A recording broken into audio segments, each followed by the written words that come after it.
শ্রীমৎ স্বামী প্রবুদ্ধানন্দ মহারাজ, সম্পাদক নরনারায়ণ মন্দির জয়রামবাটি, তার কাছ থেকে শুনব সংসার জীবনে যোগ সমন্বয়। শুরু করে দিচ্ছি। হ্যাঁ, না আমি রেডি করতে করতে চলুক আর কি। টাইম খুব কম, আমাকে জয়রামবাটি ফিরতে হবে, আপনাদেরকেও যে যার বাড়ি ফিরতে হবে। তা সেই জন্যেই আর সময় বেশি নষ্ট করতে চাইছি না। আসলে আমি যে সাবজেক্টটা লাস্ট ঘুরে ফিরে আমার ঘরে এসছে, প্রথমে আমি ভেবেছিলাম, প্রথমে আগে একবার ঠিক হয়েছিল যে হাতে কলমে বেদান্ত, এটা আমার সাবজেক্ট থাকবে, হাতে কলমে বেদান্ত। তা হাতে কলমে করলে কাউকে কাউকে স্টেজে তুলতে হবে, হাতে কলমে করে দেখাতে হবে, প্র্যাকটিস, সেটা সময় লাগবে। তারপরেতে তখন আমি ভেবেছিলাম আমাকে দিয়েছিল সবার শেষে, তা যেহেতু টাইমটা এগিয়ে গেছে, আগে বলার কথা ছিল আমার এনার আগে, তখন আবার যাই হোক হাতে কলমে ছিলাম, এই বেদান্তটা বাদ দিয়ে দিলাম, দিয়ে নতুন সাবজেক্ট হলো সংসার জীবনে যোগ সমন্বয়। টাইম ছিল 55 মিনিট থেকে 1 ঘন্টা। তা আমি খুব চিন্তায় আছি যে 1 ঘন্টা কী বলবো, 1 ঘন্টা কম সময় নয়, প্রচুর সময়, এতক্ষণ ধরে কী বলবো, আমার তো 15 থেকে 20 মিনিটের মধ্যে দম শেষ হয়ে যাবে। কালকে আমাকে একজন ভক্ত এর মধ্যে আছেন ফোন করে বলছে যে মহারাজ ফেরার সময় তাহলে আমাদের বাড়িতে কিন্তু চা খেয়ে যাবে, চা খাওয়ার নিমন্ত্রণ। তাই বললাম দাঁড়ান, কালকে আগে পাস করি না ফেল করি দেখা যাক। হ্যাঁ, পাস করলে মাথা ঠান্ডা থাকে, তখন চায়ের কথা পাবো, এই যে ফেল করে যাই তো কেন। এইটা নিচ্ছি এই জন্যে একটু ওই পাটাও ছাড়বে আর আপনাদের মনোযোগটাকে ধরে রাখার জন্য, বুঝলেন। এইসব সকাল থেকে ভারী আলোচনা, তো এক জায়গায় কি যাচ্ছে। হ্যাঁ, তা সেই জন্যে আমারও একটু পা ছাড়বে আর আপনাদেরও অ্যাটেনশনটা ধরে রাখার জন্য বুদ্ধি রাখবে। আপনার কথা শুনবো বলে অধীর করে বসে আছে। স্বামীজি কিন্তু হেঁটে হেঁটে বলতো, জানেন তো, স্বামীজি বিবেকানন্দ, তখন তো সে মাইক্রোফোন ছিল না, হেঁটে হেঁটে মাথা থেকে ও মাথা অবধি বলতে হতো চিৎকার করে, যাতে সবাই লাস্ট অবধি শুনতে পায়। তো যাই হোক, অনেক শক্ত আলোচনা শোনার পরে এইটা যখনই আপনাদের অধৈর্য লাগবে আর ভালো লাগবে না, একটু হাত তুলে দেবেন আর অঞ্জন করে বলে রাখছি, মনে করে দিতে ওখানে থেমে যাব। মূল কথাটা হচ্ছে আমি যেটা বুঝি,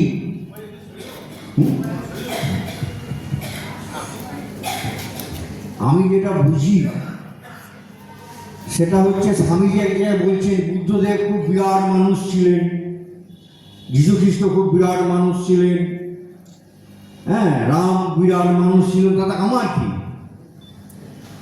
কি লাভ হলো? আমি তো যেই তিমিরে সেই তিমিরে আছি।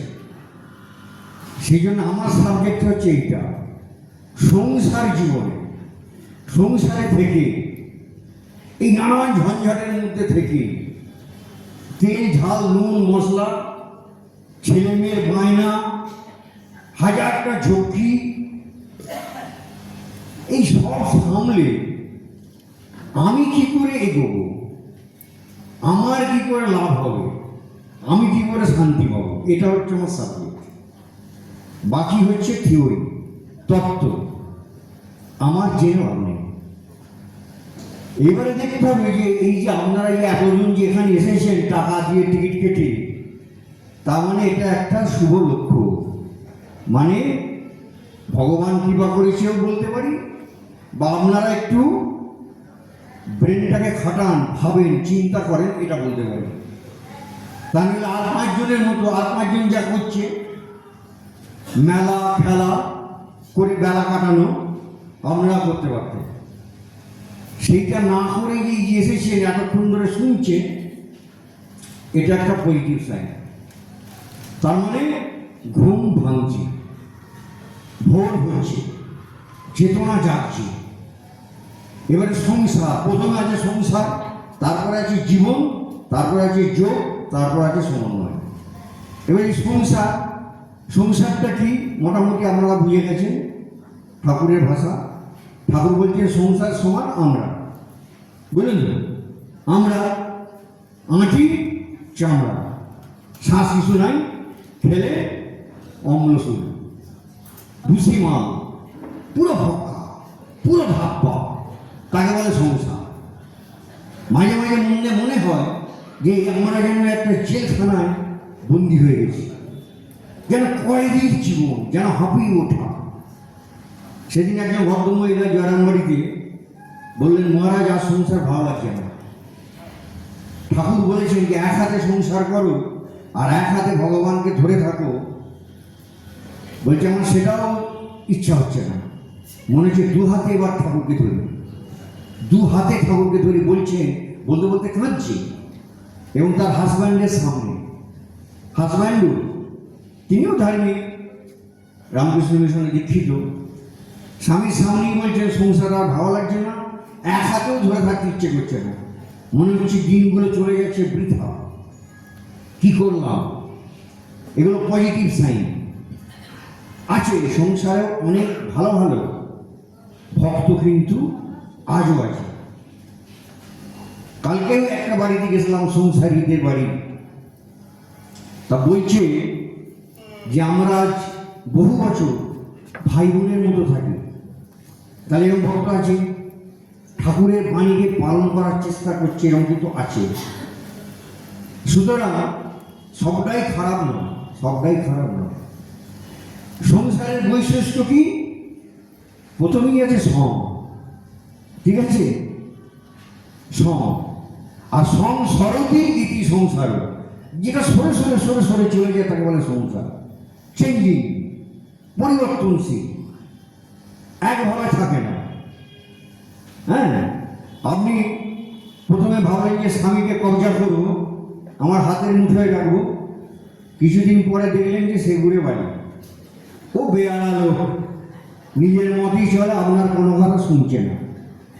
তখন আপনি হাই সাইডে ভাবলেন এবার এই ছেলেটাকে বা মেয়েটাকে, এটাকে পুরো আমার মনের মতো করে মানুষ করবো। হ্যাঁ, আমি যেরকম চাইবো এটা সেরকম করে মানুষ করবো। আর সত্যি কথা শুনে খুব ভালো, বিরাট বাধ্য, আপনারও মনটা খুব খুশি, যা বলেন শোনেন। কিন্তু ওই 1, 2, 3, 4 যেই 6-এর পরে এবার 7 হলো, আর এইবারে কেউ আরম্ভ করলো নিজের স্বরূপ ধরতে, মুখে মুখে তর্ক। আরে তুমি সব জানো, মাকে বলছি, বলো না তুমি সব জানো, মানে তোমার থেকে আমি এবার বেশি জানতে আরম্ভ করে দিয়েছি। আর যে 9, 10 হয়ে গেল, তখন তো সেই গার্জেন নিজেকে ভাবছে। তা এই দেখেন যে যা, ছেলেটাও ফসকে গেল, মেয়েটাও ফসকে গেল, এই সংসরতি সরে সরে যাচ্ছে।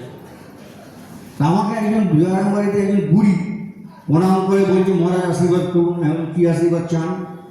বলছে আশীর্বাদ করুন যেন আরো বেশ কিছুদিন যেন বাঁচি। তাই বললাম যে কেন বাঁচতে চান? ধরুন আমি আশীর্বাদ করলাম, কিন্তু বেঁচে আপনি করবেন তাকে। চুপ করে আছে, আর না উত্তর দিতে হবে।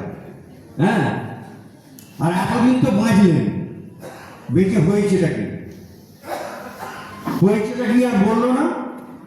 কেন বাঁচতে চান? অনেক চিন্তা করে বললো নাতিটাকে মানুষ করবো। স্বামী ফসকে গেছে, ছেলে মেয়ে ফসকে গেছে, এবারে বলছে নাতি। এই মহামায়ার মারাত্মক মায়া। আবার যাদের দেখবেন যে ছেলে মেয়ে নেই, কিন্তু ওই বেড়াল পুষেছে, বুঝলেন? বেড়াল নয়, কুকুর নয়, অমুক নিয়ে টিয়া পাখি, এ কি সাংঘাতিক অবস্থায় হয়। তো একে বলে সংসার। তো এই করতে করতে করতে কিন্তু মানুষ চিন্তাশীল, তো একটু হলেও চিন্তা করবে, দু একবার গোত্তা খাবে, দু একবার ঠকাঠকি লাগবে। এই হতে হতে একটা করে ভাবতে থাকছে আর ভাবছে যে তাই তো জীবনের উদ্দেশ্য কি, কি পাচ্ছি, এটা ভাবতেই হবে। এইটাকে আমাদের উপনিষদে দুটো পাখির সঙ্গে তুলনা করেছে। দুটো পাখি মুন্ডক উপনিষদে আছে। একটা গাছ, গাছের একদম উপরের ডালে একটা পাখি বসে আছে, আর নিচের ডালে একটা বসে আছে পাখি। উপরের পাখিটা শান্ত, চুপচাপ বসে আছে, ঠান্ডা, বিশাল গ্র্যাভিটি নিয়ে বসে আছে। আর নিচের পাখিটা কখনো এই ডালে যাচ্ছে, কখনো ওই ডালে যাচ্ছে, কখনো এই ফলটা খাচ্ছে, কখনো ওই ফলটা খাচ্ছে। একটা ফল খেলো, বেশ ভালো লাগলো, তারপরে আরেকটা আশা করে আবার একটা ভালো লাগবে মনে করে কি খেলে গেল, দেখলে এটা কষা, কোনো একটা টোকো, আমার মন খারাপ হয়ে যাচ্ছে। আর মাঝে মাঝে ওপরের পাখিটার দিকে দেখছি যে ও কিন্তু নড়চড় নেই, শান্ত বেশ চুপচাপ বসে আছে, এই করে খাচ্ছে, মানে অভিজ্ঞতা অর্জন করছে। টক ঝাল মিষ্টি তেঁতো কষা অভিজ্ঞতা অর্জন করছে, করতে করতে আর ওর কথা ভাবছে, আর এটা ওড়াল করে একটু একটু করে এগোচ্ছে, একটু একটু করে এগোচ্ছে। ঘা খেতে খেতে আমরা ওই সময় চিন্তা করি যে কতটুকু কি পেলাম, কতটা আশা করেছিলাম, কতটা প্লাস কতটা মাইনাস। দেখা গেল যে 5 মিনিট যদি হেসেছি তো 20 মিনিট কেঁদেছি। দুঃখের পাল্লাটাই ভারী। হ্যাঁ, আকবর বাদশা থেকে, ভারতের রাষ্ট্রপতি থেকে, ডানকুনির সব থেকে গরিব ভিখারিটা পর্যন্ত সকলেই দুঃখী। ওপরে ভান করছে, আপনাকে দেখাচ্ছে খুব ভালো আছি, কিন্তু মিশলেই বুঝতে পারবেন যে না, অনেক দুঃখ, অনেক হাহাকার, অনেক কান্না চাপা দিয়ে রেখেছে। কার্পেটটা পরিষ্কার, তুললেই কার্পেটের তলায় ধুলো। তা এই হচ্ছে জীবন। তা কিন্তু না, শাস্ত্র বলছে সারা জীবন ঠকার প্রয়োজন নেই। হ্যাঁ, কেন? এই মনুষ্য জন্মটা অনেক দুর্লভ, এই জন্মেই চান্স, পরের জন্মের জন্য কোনো কিছু ফেলে রাখার দরকার নেই। এই জন্মেই যাতে আমরা লক্ষ্যে পৌঁছতে পারি সেইটা চেষ্টা করতে হবে। আসছিলাম যখন রাস্তায় গাড়িতে, একজন ফোন করে বলছে যে মহারাজ, আমি আপনার কাছে জানতে চাই যে আমি কোন জায়গায় দাঁড়িয়ে আছি, আমার অবস্থানটা কোথায়, এইটা আমাকে বলে দেবেন, তাহলে আমি সেইভাবে তারপরে এগোবো। এগুলো সব বাজে কথা। আমি কোন জায়গায় দাঁড়িয়ে আছি ফাঁড়িয়ে আছি অত দেখার দরকার নেই, তুমি দাঁড়িয়ে আছো কেন? রামকৃষ্ণ বলছেন খালি হাঁটো, এগিয়ে পড়ো। ওই যে কাঠুরের গল্প, এগিয়ে পড়ো, কোথায় দাঁড়িয়ে আছি ওসব নিয়ে সময় নষ্ট করার দরকার নেই। তুমি এগোতে থাকো, পূবের দিকে এগোলে অটোমেটিক পশ্চিম পিছন দিকে চলে যাবে। পূবের দিকে হাঁটতে হবে, তাহলে অটোমেটিক পশ্চিম পিছনে চলে যাবে। এবার পূবটা আমাদেরকে চিনে নিতে হবে। পূবটা কি না, যেটা চাইছি সেটাই পূব। আমরা কি চাইছি? অনেক কিছু চাইছি, লক্ষ্য শূন্য, লক্ষ্য বাসনা ছুটিছে গভীর মাথায়, হাজার হাজার লাখ লাখ বাসনা। এই যত বাসনা আছে সেইগুলোকে ভাগ করলে দেখা যাচ্ছে মোটামুটি 3টে খোপে ভরিয়ে দেওয়া যাবে, 3টে খাপে। 1 নম্বর হচ্ছে মরিফি চাহি না আমি, তাই তো? অহন্য হরি ভূতানি গচ্ছন্তি যো মন্দিরম শেষা স্থিরম ইচ্ছন্তি কিমাশ্চর্য মতঃপর। যারা বেঁচে আছি তারা ভাবছি যে যা মরছে মরুক, আমি বেটা মরছি না। জমি আসুক আর দেবদূতি আসুক, খাটিয়ার পায়াটা, খাটের পায়াটা এমন আগে থাকবো না, নেই যাই না। আমরা তো হিন্দি যাই না, ভুল ভালো হতে পারবে, যাই না যাই। তা হচ্ছে যে মুড়িকে চাই না আমি, তাহলে আমাদের প্রথম জিনিস হচ্ছে অমরত্ব। ওই যে মহাকুম্ভে সব গাছে ডুব গালতে, হ্যাঁ, আমাকেও অনেকে ধরেছিল যে আমার নাকি ডুব গালতে। আমি ঠান্ডা ফান্ডার ভয় যাইনি, বুঝলেন, শীতে ভয় লাগে, ঠান্ডা। তাই যাই হোক, ওই ডুবের কথাটা কি হবে আমার সন্দেহ আছে। আসল ডুব ডুব ডুব ডুব রূপসাগর, আমার মনে আছে না, তলাতল পাতাল খুঁজলে পাবিরে করে বৃন্দাবন, অন্তরে ডুব দিতে হবে। হ্যাঁ, বাইরে পুকুরে নদীতে ডুব ঢেলে দিয়ে যদি হয়ে যেত তাহলে এর থেকে সোজা কিছু ছিল না, তাহলে এত শাস্ত্র দরকার ছিল না। একটা লাইনে মেরে দিত যে অমুক দিনে ডুব গালবে, তাহলেই ব্যাস, হবে না। একমাত্র জ্ঞান, বুঝলেন? কারণ প্রবলেমটা যদি অন্ধকার হয়, অন্ধকার যদি প্রবলেম হয়, তাহলে সমাধান হচ্ছে আলো। অন্ধকার যদি প্রবলেম, আলো হচ্ছে সমাধান। আর তেমনি অজ্ঞান যদি প্রবলেম, সমাধান হচ্ছে জ্ঞান। সেই জন্যে জ্ঞান, আর তাই জন্যই শাস্ত্র, তার জন্যই সাধুসঙ্গ, তার জন্যই ভক্ত সম্মেলন। আর ওইটাই ঠাকুর বললেন চৈতন্য হোক, মানে চেতনাটা উঠুক, বাড়ুক, জাগুক।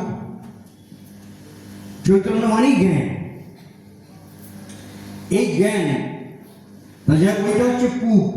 তাহলে 1 নম্বর চাহিদা হচ্ছে আমাদের অমরত্ব। অমরত্ব, মরতে চাই না। কেন চাই না? তার কারণ প্রকৃতপক্ষে আমাদের মৃত্যু নেই।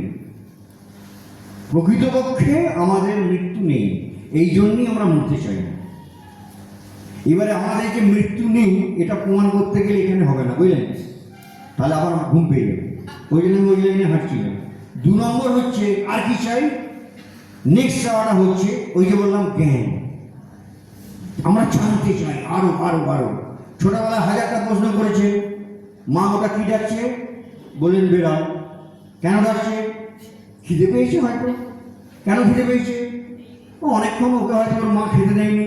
কেন খেতে দেয়নি? তুই থাম, দাওয়ারে বসিয়ে দিয়ে যাবে। এই বেগময়ময় জগৎটাকে কেমন করে ঘুরছে মানুষ যুগান্তরের ঘূর্ণিপাকে। শুধু আমরা জানতে চাই, জানতে চাই, জানতে চাই।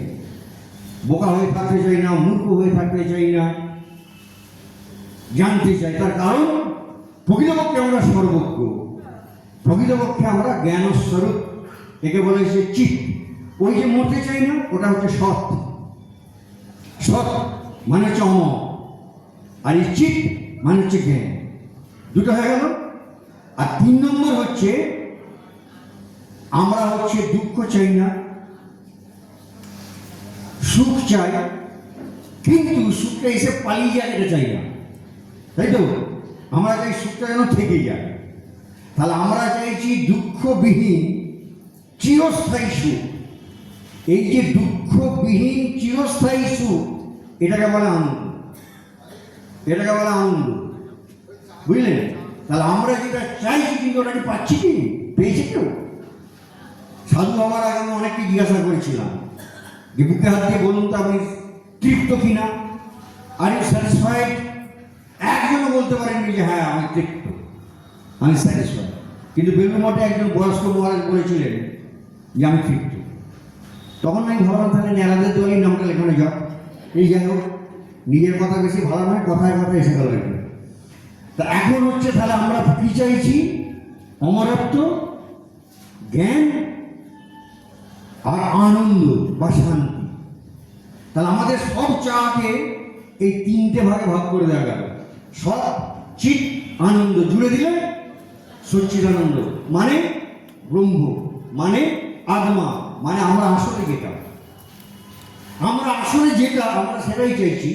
অর্থাৎ আমরা জেনে বা না জেনে নিজেকেই খুঁজছি, নিজেকেই খুঁজছি। এটা পেলে কি হবে? সমস্ত ভয় চলে যাবে। এটাকেই ঠাকুর বলেছেন ভগবান লাভ। ভক্তের ভাষায় ভগবান, জ্ঞানীর ভাষায় ব্রহ্ম, যোগীর ভাষায় পরমাত্মা, ঠিক আছে? কর্মীর ভাষায় ঈশ্বর। একই জিনিস, একই জিনিস, একটাই। কেউ বলতে পারেনি যে মানব জীবনের উদ্দেশ্য কি। ঠাকুর স্ট্রেটকার বলে দিয়েছে একটাই উদ্দেশ্য, ভগবান লাভ। ভগবান লাভ মানে ভগবান হওয়া। ভগবান লাভ মানে ভগবান হওয়া। যে ভগবানকে লাভ করবে সে ভগবান হয়ে যাবে। ব্রহ্মবিদ ব্রহ্মৈব ভবতি। তাই হয়ে গেলে কি হবে? সমস্ত ভয় চলে যাবে, সমস্ত দুঃখ চলে যাবে, সমস্ত অশান্তি চলে যাবে। জীবনটা শান্তিতে, তৃপ্তিতে, আনন্দে সবসময় ভরে থাকবে। শুধু তাই নয়, সে যেখানে যাবে সেটা সে বিকিরণ করবে, রেডিয়েট করবে। তার কাছে লোক এসে শান্তি পাবে, তার সঙ্গে গল্প করে দুটো কথা বলে মানুষ আনন্দ পাবে। হ্যাঁ, সে সেটা বিকিরণও করবে। তাহলে এর চেয়েও আর অন্য দ্বিতীয় কোনো উদ্দেশ্য নেই। যেটা চাইছি ধর্ম আমাদেরকে সেটা দেওয়ারই গ্যারান্টি দিচ্ছে। জ্যোতিষীও বলবে এসো আমার কাছে, আমি তোমায় গ্যারান্টি দিচ্ছি বলে কলা পড়াবে, নীলা পড়াবে, দিয়ে কান মুলে 1000 টাকা নিয়ে নেবে, কিন্তু কিচ্ছু হবে না। একমাত্র জ্ঞান হচ্ছে সমাধান। ঠিক আছে? এই যে জ্ঞানের লাইন, এই লাইন এবার সবাই কিন্তু যেতে পারছে না। ঋষিরা দেখলো বললে কেউ বুঝছে না, মাথায় ঢুকছে না, কি চৈতন্য বলছে, কি সবচেয়ে আনন্দ হয়েছে, কি যে ব্রহ্ম বলছে, মাথায় ঢুকছে না। আত্মা বলতে মাথায় ঢুকছে না। আমাদেরই অনেকদিন ঢোকেনি, এখন একটু ঢুকছে, অনেকদিন ঢোকেনি। আমি ভাবতাম যে যেরকম হৃৎপিণ্ড থাকে ওইরকম একটা আমাদের আত্মা আছে। প্রথম ভাবনা, যেমন লিভার থাকে, কিডনি থাকে, ওরকম আমাদের একটা আত্মা আছে। মৃত্যুর সময় আত্মাটা বেরিয়ে চলে যায়, আবার নতুন জন্ম হলে আত্মাটা ভেতরে ঢুকে যায়। সব ভুল। আত্মার যাওয়াও নেই, আত্মার আশাও নেই। এটা কিডনি লিভারের মতো কোনো একটা অঙ্গ, কোনো একটা পার্টস নয়। সুতরাং এখন লোকে যখন বুঝছে না, তখন ঋষিরা বিভিন্নভাবে জিনিসটাকে বোঝাবার চেষ্টা করেছেন, বিভিন্ন গল্পের সাহায্যে বোঝাবার চেষ্টা করেছেন। তাই জন্য পুরাণ এসেছে, সেই জন্য শিব ঠাকুর এসেছে, তার বউ, তার ছেলে মেয়ে। বলে এবার বুঝছো? বলছে হ্যাঁ, ঠিক আমাদেরই মতো। ওরা তো দেখছি বউ আছে, ছেলে মেয়ে আছে, কি সুন্দর আমার কোলে নিয়ে বসে আছে। কর্তার কোলে তো যদি হয় কার্তিক, গিন্নির কোলে গণেশ। ওরা ঠিক আমাদেরই মতো সুন্দর। এইভাবে বোঝানোর চেষ্টা হয়েছে, কিন্তু এগুলো হচ্ছে একেবারে প্রথম দিকে ছেলে মানুষই, আসল তত্ত্বটা অন্য। তা যাই হোক, তা এখন সেই জায়গায় যাওয়ার জন্য, পৌঁছানোর জন্যে, তখন বললো ওই যেটা আমরা খুঁজছি ওটা পাওয়ার জন্যে বিভিন্ন পদ্ধতি বললো। পদ্ধতি, এই পদ্ধতিগুলোকে বলা হয় যোগ। যোগ্যতার মানে হচ্ছে, তাহলে যোগ্যতার মানে হচ্ছে মেথড, পদ্ধতি, পথ, উপায়। অনেক উপায় আছে, হ্যাঁ, অনেক উপায় আছে। রামকৃষ্ণ বলতেন অনন্তম পথ, অনেক রাস্তা আছে। গীতায় 18টা অধ্যায় আছে, এক একটা অধ্যায় এক একটা যোগ, এক একটা অধ্যায় এক একটা যোগ। তাহলে গীতাতেই আছে 18টা যোগের কথা।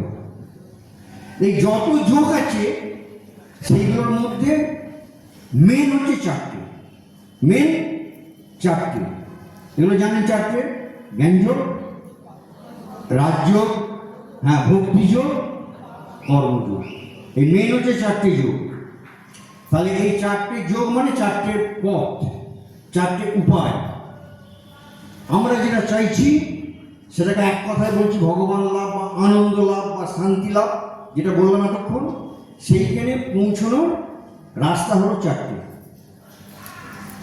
মেন। এইবারেতে জ্ঞানযোগটা যে বললাম শক্ত, জ্ঞানযোগটা শক্ত লাগে, কিন্তু জ্ঞানযোগ খুব শর্টকাট, বুঝতে পারলে শর্টকাট। ভক্তিযোগটা সোজা লাগে, কিন্তু যতটা সোজা বলে মনে করি অ্যাকচুয়ালি তত সোজা নয়। এখন আমাদের করণীয় কি, যে কোনো একটা যোগ ধরে যদি কেউ এগোয়, সে কিন্তু এক পেশে হয়ে যাবে, এক পেশে হয়ে যাবে, তাকে বলে ওয়ান সাইডেড। আমাদের প্রত্যেকের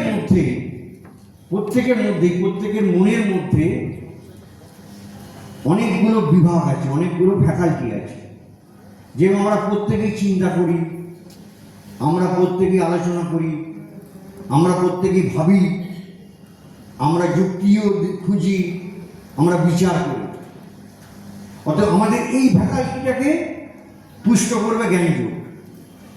জ্ঞানযোগের চর্চা করলে আমাদের এই ব্রেনটা, চিন্তা শক্তিটা, বৌদ্ধিক শক্তিটা, যুক্তি বিচারের ক্ষমতাটা পুষ্ট হবে। তেমনি আমাদের মধ্যে আছে ফিলিং, ইমোশন, অনুভূতি আছে আমাদের, আবেগ আছে আমাদের। এইটাকে পুষ্ট করবে ভক্তি। ভক্তিযোগ আমাদের এই আবেগের জায়গাটা, অনুভূতির জায়গাটাকে পুষ্ট করবে। আবার আমাদের মধ্যে আছে ইচ্ছা শক্তি, উইল ফোর্স, কিছু করার ইচ্ছা শক্তি, উইল পাওয়ারও আমাদের আছে। সেইটাকে পুষ্ট করবে কর্মযোগ আর রাজযোগ। তাহলে একটা অলরাউন্ড ডেভেলপমেন্টের জন্য একটা পূর্ণাঙ্গ মানুষ হওয়ার জন্যে আমাদের 4টে যোগেরই প্র্যাকটিস করতে হবে। স্বামী বিবেকানন্দ বলছেন এই 4টে যোগের অনুশীলন যে করেনি তার জীবন শ্রীরামকৃষ্ণ মূষায় দ্রুত হয়নি। তার মানে বলতে চাইছে যে শ্রীরামকৃষ্ণের রূপ ছাঁচে ঠিক ঠিক ফেলা হয়নি, ঠাকুর যেমনটি চেয়েছেন তেমনটি করা হয়নি। শ্রীরামকৃষ্ণকে বলছেন আমি ছাঁচ করে গেলাম, তোরা নিজেদের সেই ছাঁচে ঢেলে নে। এই যে শ্রীরামকৃষ্ণ ছাঁচ, তাতে 4টি যোগী আছে। সুতরাং আমরা ঠিক ঠিক ঠাকুরের ভক্ত হতে যদি চাই, তাহলে আমাদেরকে 4টে যোগেরই প্র্যাকটিস করতে হবে। 4টে যোগের প্র্যাকটিস করলে আমাদের অলরাউন্ড ডেভেলপমেন্ট হবে, আমাদের ব্রেনের সম্পূর্ণ পুষ্টি হবে, মনের সম্পূর্ণ পুষ্টি হবে, হৃদয়ের সম্পূর্ণ পুষ্টি হবে, বুদ্ধির পুষ্টি হবে, এবং আমরা একটা পূর্ণাঙ্গ মানব হতে পারব। তাহলে এই ভক্ত সম্মেলনে বা অন্যান্য ভক্ত সম্মেলনে যারা যাতায়াত করে, বা আমাদের টার্গেট থাকবে যে যেন আমার নিজের লাইফের কিছু চেঞ্জ হয়, আমি যে জায়গায় পড়ে আছি যেন তার থেকে একটু এগোতে পারি, একটু যেন উন্নতি হয়, নইলে সময় নষ্ট। হ্যাঁ, এটা একটা ফ্যাশন হয়ে যায়, একটা হুজুগ, এই হুজুগ চলছে। আমরা যারা ধর্ম করি, বিবেকানন্দ বলছেন তার 80% হচ্ছে ভণ্ডামি করি, ভণ্ডামি, লোক দেখানো, পোজ দিচ্ছি, পোজ, ধ্যানের পোজ, বুঝলেন? এই ছবিটা সেই আসলে খিট মারো কুমারী ফটো নেই, আমি ধ্যানে বসি, তুই একটা ভালো করে মোবাইলটাকে একটা ভালো করে আমার পড়া তুল দিয়ে এটা কুপে দিতে হবে। হ্যাঁ, এইরকম সবাই নেই, ফেসবুক ছেড়ে দিচ্ছে। এই যে অ্যাকচুয়াল ধর্ম কি বোঝেও না, পালন করা দূরের কথা। সেই জন্য স্বামীজি বলছেন 80% যারা ধর্ম করে সব ভণ্ডামি করে, আর 15% না বুঝে এলোমেলো করতে গিয়ে মাথাটা গন্ডগোল করে বসে, পাগল হয়ে যায়। 5% থাকে 100 জনে যারা ঠিক ঠিক ধর্ম বোঝে, ঠিক ঠিক ধর্ম জীবন যাপন করে, লক্ষ্যে পৌঁছয়, পরম শান্তিতে থাকে, সর্বদা আনন্দে থাকে, অপরকেও শান্তি দেয়, আনন্দ দেয়। আর নইলে জ্বলবে আর জ্বালাবে, জ্বলবে আর জ্বালাবে। আপনার চারপাশের যে লোকজন, তাদেরকে দেখে কিন্তু প্রভাবিত হলে চলবে না। সংসারে নামে থাকতে হবে, পবিত্র নয়। মা শারদার মতো, মা শারদাও সংসারে ছিলেন, জঙ্গলে চলে যাননি, সাধু সন্ন্যাসী হননি, হিমালয়ে চলে যাননি। আর সমস্ত পাগলি ছাগলি খেপি, তারপরে ছুচিবাইগ্রস্ত নলিনী দিদি, এইসব তাদের ভেতরে ঘোর বিষয়ী ভাইয়েরা, তারা দিনরাত টাকার জন্য মারামারি ফাটাফাটি করছে, তার মধ্যে মা ছিলেন, তার মধ্যে মা ছিলেন। এতটুকু অনুকূল পরিবেশ নয়, সবটাই বিপরীত মানুষে ভরা, কিন্তু তিনি তাদের দ্বারা প্রভাবিত হননি, তিনিই ছিলেন, আছেন অথচ নেই। এই হচ্ছে টেকনিক। সংসারে আছি কিন্তু নেই, physically present but mentally not. Thakur বলছেন নৌকো জলে থাক, ক্ষতি নেই, জল নৌকোয় না ঢোকে, বুঝলেন? ঠাকুর দাদা টোপর করেছিল, সেই জায়গা থেকে বাবাও চিন্তা না করে পড়ে ফেলেছিল। হ্যাঁ, আর অনেক ছেলেও করেছে, পড়ে যখন ফেলেছে ওটা নিয়ে আর ভেবে লাভ নেই, করবার আগে হওয়া দরকার 10 বার। হ্যাঁ, কিন্তু গতস্থ সূচনা নাস্তি, যেটা হয়ে গেছে। সংসারে যখন থাকতেই হবে, তাহলে মনে করতে হবে যে মা এটা ভালো মনে করেছে, তাই আমাকে এখানে রেখেছে, আমার পক্ষে যেটা দরকার মা আমাকে সেখানে রেখেছে। হ্যাঁ, আর রামকৃষ্ণদেব বলে দিয়েছেন যে ওই আমার বলি তো আমার স্বামী, আমার ছেলে, আমার মেয়ে, আমার সংসার, আমার ঘটি, আমার বাটি, বলে খালি আটা বাদ দিয়ে দাও মা। এটা মনে মনে বারবার প্র্যাকটিস করতে হবে। দীর্ঘদিনের অভ্যাস হয়েছে আমার ওইটাই করতে হবে মা। এই বারবার মনে মনে বলতে হবে, ভাবতে হবে, মায়ের দেওয়া, মায়ের সব, মায়ের সংসার, মায়ের কাজ করছে। তাহলে এই যে প্রচন্ড যে সংসারের প্রতি মায়াটা, বিরাট যে আকর্ষণ আসক্তি, এটা কমে যাবে। তখন এটাকে ছেড়ে চলে যেতে আর দুঃখ লাগবে না, তখন ছাড়তে আর কষ্ট হবে না। কেন আগে থেকেই আপনি ছেড়ে রেখেছেন, আগে থেকেই মনে মনে ছেড়ে রেখেছেন, আমারটাকে মার করে দিয়েছেন। অতএব এটা ছেড়ে যেতে আর কোনো কষ্ট হবে না। যে কোনো মুহূর্তে যখনই মা বলবে চলে আয়, আপনি বলবেন এই এই রেডি, তুমি গাড়ি পাঠাও, রথ পাঠাও, আমি সময় সঙ্গে করবো। ঠিক আছে?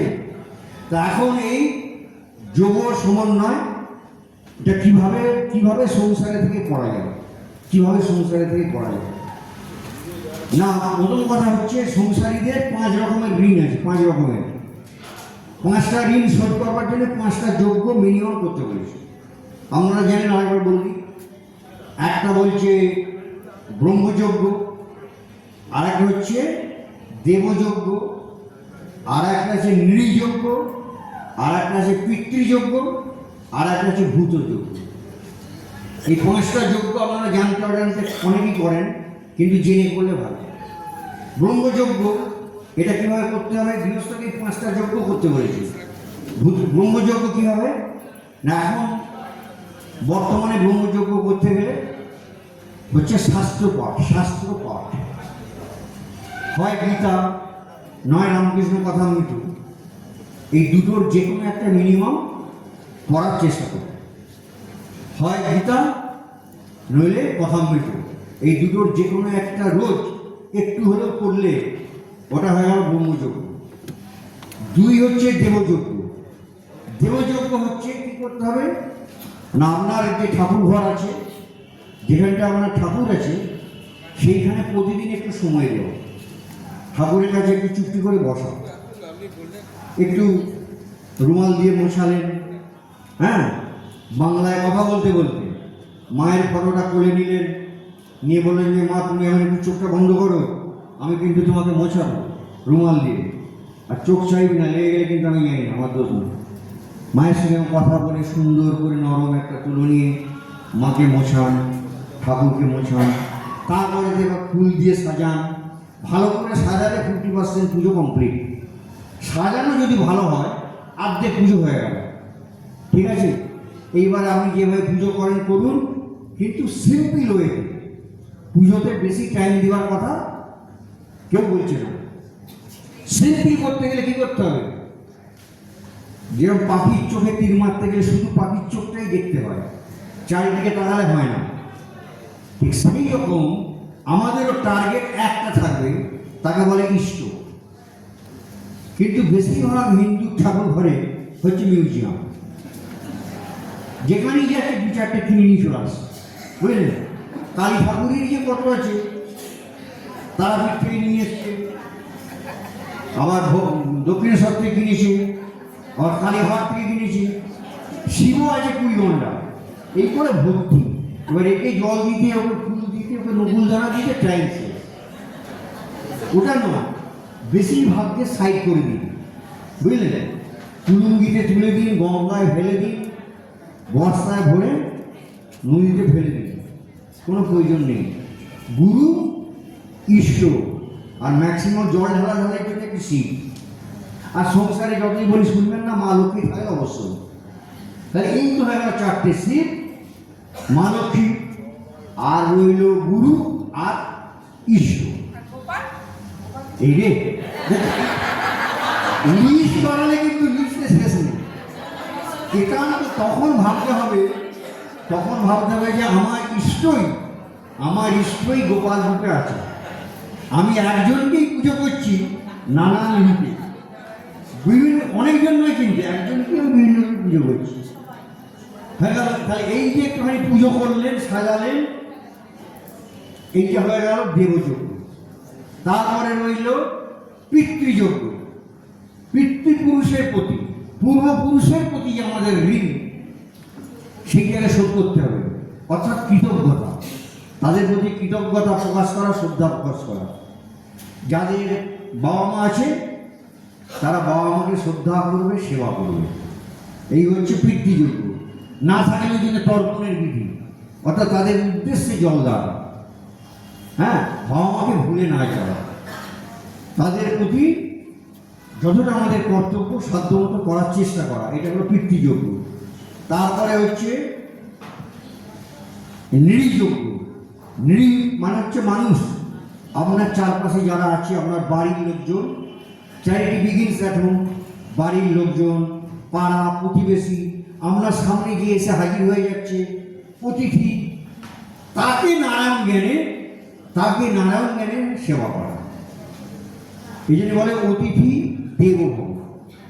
পাড়া প্রতিবেশী, আত্মীয় স্বজন, যে আপনার সামনে এসে হাজির হচ্ছে, সাহায্য প্রার্থী, কিছু চাইলেও তাকে দেওয়ার চেষ্টা করা ঈশ্বরের সেবা জ্ঞান, এটাই কর্মযোগ।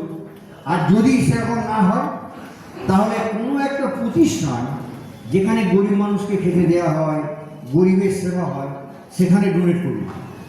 যা হোক, তাহলেও আপনার নৃযজ্ঞ হয়ে যাবে।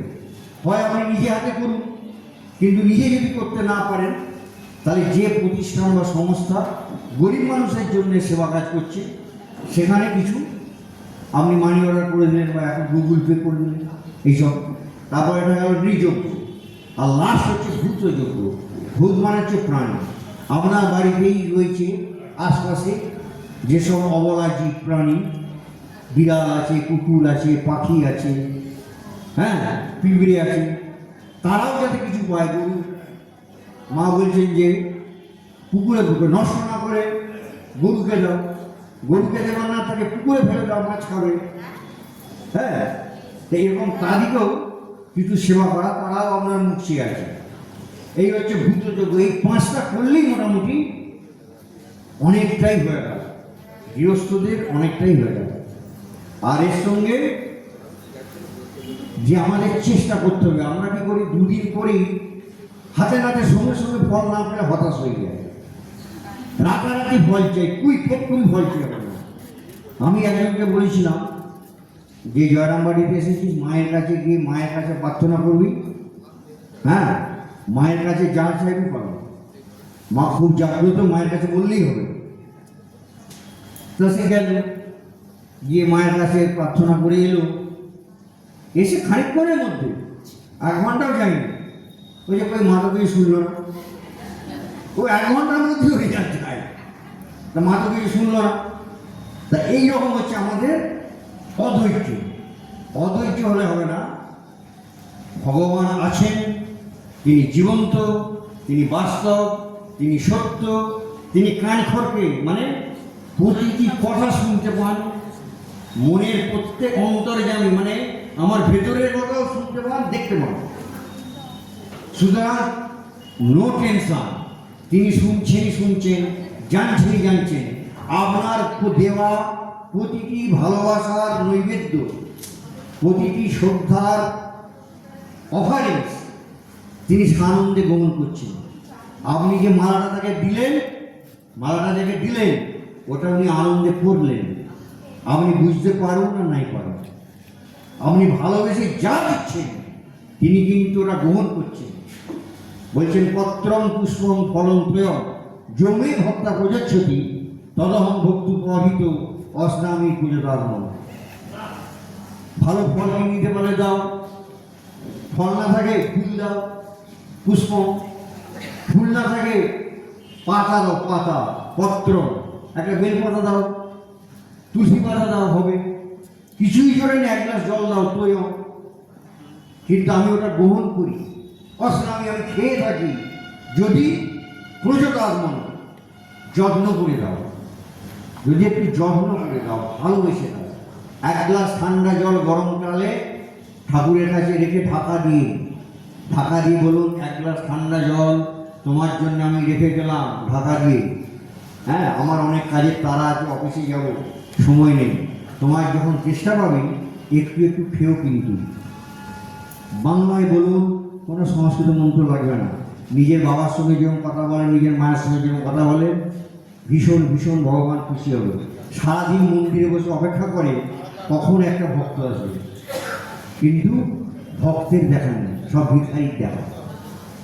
শুধু লাইন দিয়ে দেখছে ভিখারি আসছে, দাও দাও দাও দাও। কেউ বলছে না তুমি কেমন আছো, কেউ জিজ্ঞাসা করছে না তুমি ভালো আছো তো। আছে দু একজন আছে, তারা ফিল করে যে আমাদের যেরকম শীত করছে মায়েরও শীত করছে, চিন্তা করে। হ্যাঁ, ঠাকুরকে একটা মামলা কিনে দিই, মাকে একটা শাড়ি কিনে দিই, কেউ কেউ চিন্তা করে। চিন্তা অন্তত যদি কিনে দিতে না পারেন, তার জন্য আছে মানুষ পূজা। মনে মনে দিন, মনে মনে মাকে ভালো ভালো বেনারসি শাড়ি দিন, ভালো ভালো গয়না দিয়ে, সোনার গয়না দিয়ে মাকে পরান। ঠাকুর ঘরে বসে এইটা করুন, মানুষ পূজা। মনে মনে ভালো ভালো জিনিস রান্না করে খেতে দিন, দিয়ে বলুন এটা একটু টেস্ট করো, এটা একটু মুখে দাও, এটা খেতেই হবে। এই করুন, এই হচ্ছে ধর্ম। বাকি তো চারিদিকে পাওয়ার কিছু নেই, যে যা বোকার মতো দৌড়চ্ছে দৌড়ুক, লাস্ট পর্যন্ত সব ব্যাটা ঠকে ভূত হয়ে যাবে। বাইরে কিছুই নেই, কিচ্ছু পাওয়ার নেই। অতএব এই পূবের দিকে এবং ভগবান জীবন্ত, সব সময় আমাদের সব কিছু তিনি কিন্তু জানছেন। অতএব চিন্তা নেই যে আমি দিচ্ছি ফুলটা ঠাকুর নিল কিনা, আমি যে তাকে সাজাচ্ছি জানলো কিনা, আমি যে তাকে নিয়ে পাশে শুচ্ছি প্রতিদিন রাত্রিবেলা, তাকে সঙ্গে নিয়ে শুন যে তুমিও লেপ ঢাকা দাও আমার সঙ্গে, যে আমার পাশে শো। তিনি কবিতা শুনছেন, আপনি বুঝতে পারুন না নাই পারুন। একটা দিন আসবে, একটা সময় আসবে যখন তিনি আর থাকতে পারবেন না, তিনি সামনে সশরীরে আসবেন, আসেন, এসেছেন। সুতরাং আর বেশি বলছি না, এখানেই বক্তব্য শেষ করছি। সবাই ভালো থাকুন।